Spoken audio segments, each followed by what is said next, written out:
I didn't mind the working out. It was the nutrition aspect. I felt so deprived, that strict dieting.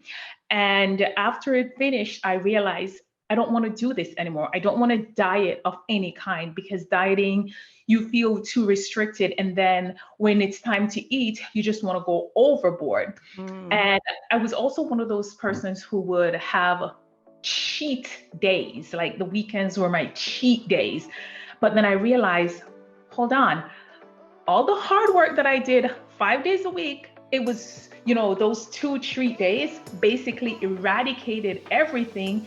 And every Monday, I felt like I was starting over.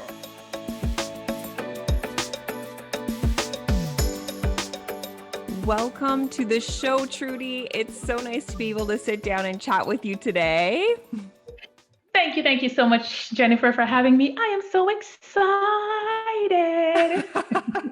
I love your energy. I've joined some of your live workouts on Strong, and your energy is so addicting. I mean, I love your workouts, and you recently were featured in Strong in the March, April issue. Congrats. Yes, 42. Thank you. Yeah. And so you own your own coaching business called Body Envy, and you concentrate on women 40 and up, and you teach them how to lose fat and keep it off. And it seems like you have a very balanced approach to health and fitness, which I'm personally a huge fan of.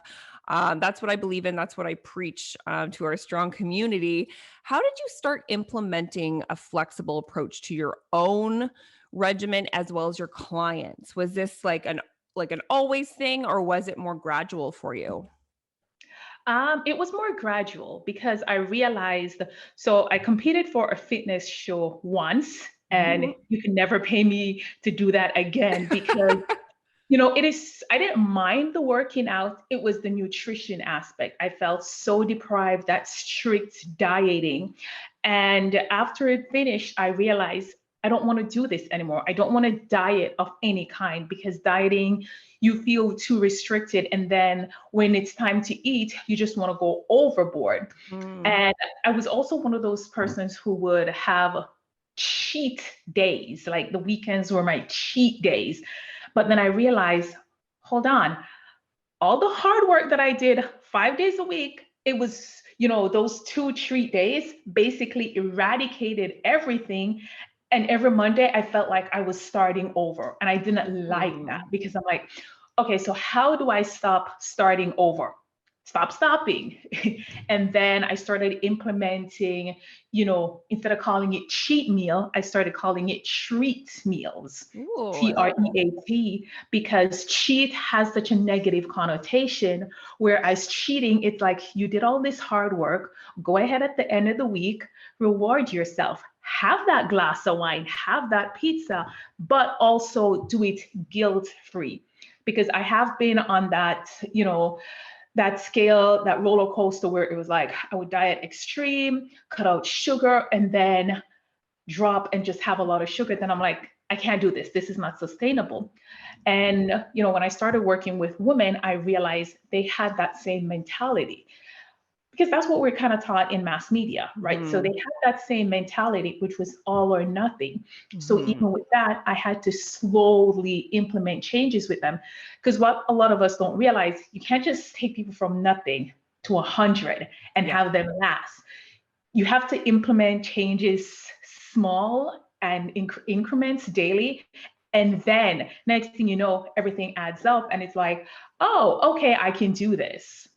I love that. I love that. I feel like we're so aligned because I don't believe in the word cheat either.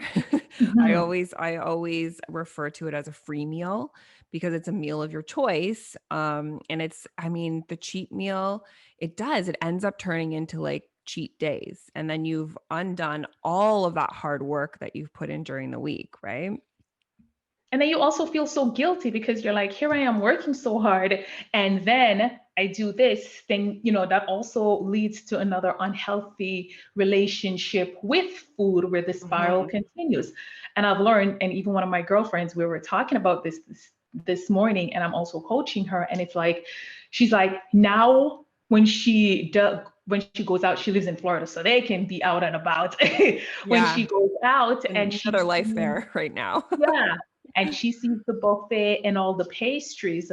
She'll have one or two, and that's it. She no longer feels as if she's gonna pig out because, first of all, her body won't allow her. Because you and I know once you start eating clean, after a while, the body's like, see, now what we're not doing is having this in here. Yep. And then you just realize how, and then it also makes you feel crappy after, not in a bad way. Oh, I ate that. It's more like it drains your energy, right? And then you get to the point is like, I don't want to feel like this. So to prevent me from feeling like this, I'll just not have the foods that make me feel like this. I love that. I love that. And I recently, I saw one of your posts on Instagram titled, My Mama Lied. And I laughed because it, it's true. Like I've heard it too from my mom, my grandmother. Like they're like, you listen, when you have a baby, your body's just going to completely change. Now it does change, but just all the things like you're going to gain weight at a certain age, your boobs will get too big.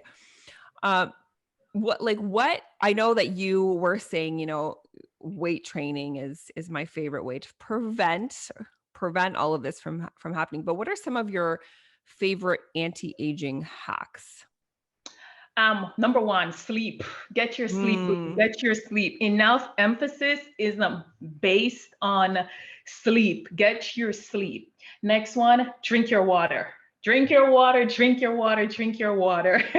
Those two. And of course, eat a lot of fruits and vegetables. I think everyone knows about eating fruits and vegetables, but not enough about water and sleep. Because Jennifer, at 42, when I don't get enough sleep, I don't have enough water, my skin is the first thing by the first or second day to let me know. I look in the mirror and it's like it just looks so dry and being pulled and daunt. But definitely sleep. Laugh a lot. People are always telling me, oh, you have such a beautiful smile, you're always smiling or laughing in your posts. It makes me feel good. When we feel good, we also feel younger. And you never know what someone else is going through.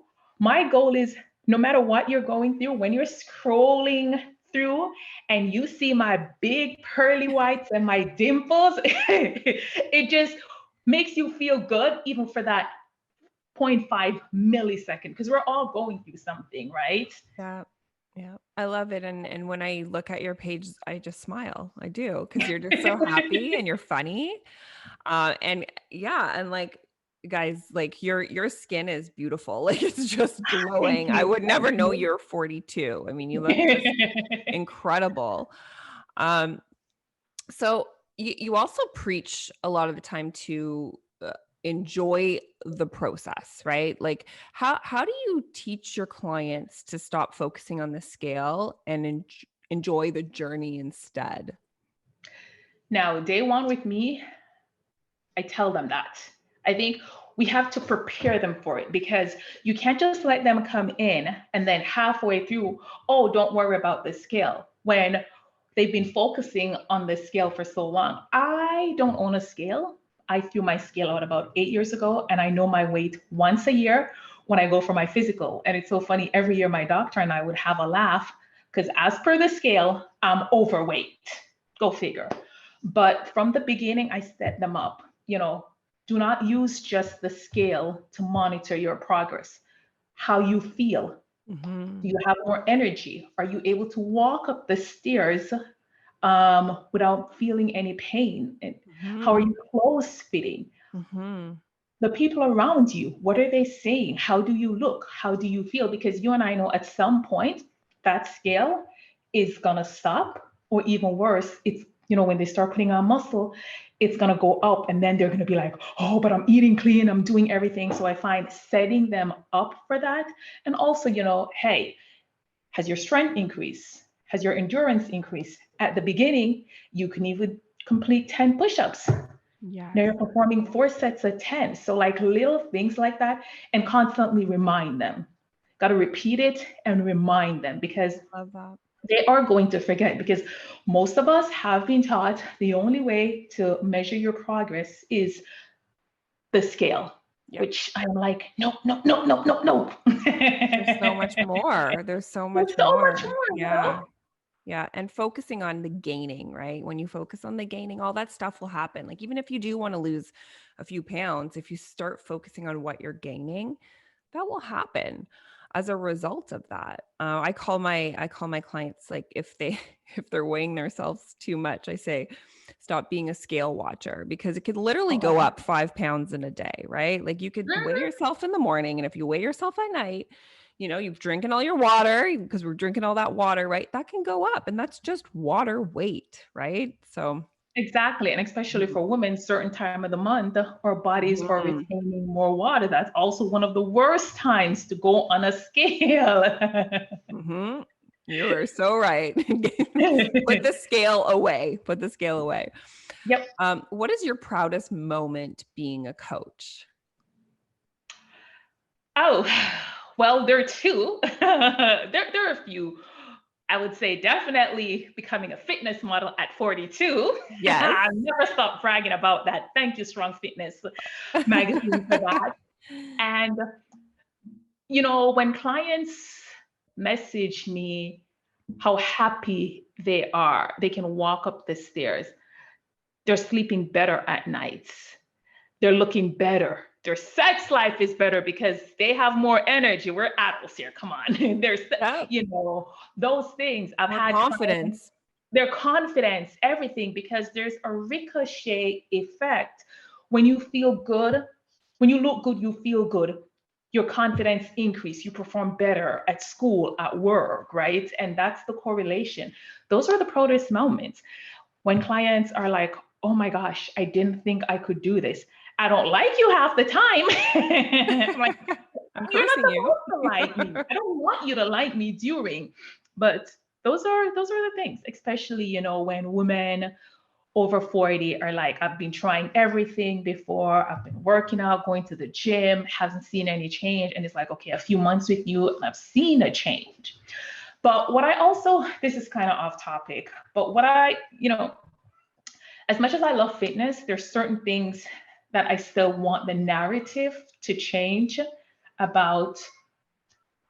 So, off topic again, if you hear chickens in my background, you're not hearing sound effects, you're not hearing things. Those are my neighbor's awesome chicken laying their eggs, just to let you know. Amazing. Do you get some of those eggs? Oh gosh, yes. Oh gosh, yes. They are the best fresh eggs, because I have a Oh, friend yes. that gives me fresh eggs, and you can taste the difference. You can taste and see the difference. And sometimes the eggs are blue, and I'm like, okay, they come out blue. Just like how you have white Wow. eggs and brown eggs, the eggs come out blue. So amazing. So, as much as I love fitness, I definitely would love some narratives to change, especially the fact that it's an overnight process. Mhm. You can get there in a week or two. That's something I'm really working hard with my clients to teach and get them to understand. This is a process. It doesn't happen overnight. You didn't gain the weight overnight. You didn't get here overnight. So Mhm. don't expect to get the results overnight. And it is hard, especially with social media, when they go on there and they see this person bragging about, what they did in 2 weeks. It's like, first of all, sis, you don't know if that's what really happened. Yeah. Yeah. Yeah. Right? I agree. So stay in your lane and compare where you were 3 months ago to where you are now. I love that. I love that. Yeah, look at your journey. Stay in your lane. That's huge, because you're right. With social media, we're always scrolling. We're always like, everybody's posting the highlights of their lives, right? Exactly. One of our company's philosophy is not to share the timeline ever, because it doesn't really matter. Like, even when we post a before and after, we don't really share the timeline, because we don't want to make anybody else feel bad about their own journey. And really, in the Exactly. end, if they're feeling good and they're strong and they're happy and they're confident, does it matter the time that it took to get there? Mhm. Right? I love that. Yeah, I love that. I've never, when I share my clients' progress, I've never shared the timeline, because once again, everyone gets there differently. And not because someone said they got there in 2 weeks, you don't know what they did in that 2 weeks. Was it done in a healthy way? Can that be sustained over another 2 months? Or is Mhm. that just for the 2 weeks? like a lot of these fad diets, quick fixes. I am not an advocate for it because I'm like, they tell you about the results you're going to get. However, they don't tell you about the consequences and repercussions 6 months, a year down the line. I'm like, you're looking at the end result as your coach. I'm looking at the long-term effects of what this is going to have on your body, right? Yeah. Yeah. I love that. I love it. So what would you say, like, how long do you usually work with a client for? Like, do you actually work up to like a year or more than that? Or what's typically the time that you invest or they invest in your coaching? So what I have, because we're in May now, so what I did at the beginning of the year, I started a monthly subscription. Because what I was doing before, they would have 30-day program, go on to another 30-day one, or even 6 weeks one. But I'm like, okay, I can't be telling clients that I want you to make this a lifestyle, but only giving them 30 days or giving them 6 weeks. What happens at the end of the 6 weeks? How do they maintain it? How do they sustain it? Because I found that just leaving them, it was like, I'm setting them up for failure. So what I started at the beginning of this year is a monthly subscription, right? So you come on, we start from day one, and we slowly work you up. You stay however long you want to stay. I want you to stay as long as possible, because it's a process. You set one goal, you achieve that goal. Okay, you got to set another one. Even if it was to lose fat, okay, you've lost it. How are you going to maintain it? What are you going to do to ensure that you don't pick up those bad habits? So right now it's a monthly subscription. They come in and they stay. I'm still trying to decide what will happen at the end, but right now that's what it is. And I'm hoping to continue another one because I realize they really, really love that. Not having to wonder what workout to do, what to eat, and and also the way I do my workouts, they don't need a gym because some of us are still under lockdown. So gyms have to be at home. Yeah, we're in Ontario and currently it's what is it? May 18th and we're still on lockdown. And we're still going to be here for June 2nd and I'm sure even further, but okay. Yeah, I know. And you know what I find that people really have craved the community now more than ever. So they probably love that aspect of it as well, right? Exactly, because we know that, having doing something on your own, okay, great. But then having that community, that love and support where you can share the pros and the cons and share what you're going through with each other. And this is something that I'm also an advocate for. It's whatever your goal is, we're talking about fitness. So whatever your goal is in fitness, start surrounding yourselves with people who have similar goals, because then that also gives you accountability. Because the days that you don't want to do it, they're gonna be your cheerleader, right? And you're working together. You don't have to fully explain, oh, why I don't want to get wasted or why I don't want to eat this, because that person understands. So, when you surround yourself with, as they like to say, like-minded people, it makes such a difference. I agree. And I think you mentioned this, but did you have to pivot in any way when the pandemic hit? Like, were you more of were you a personal trainer before and did you have to pivot to online, or were you always on online? I did both. I did the one-on-one in Toronto, of course, and then I had the online.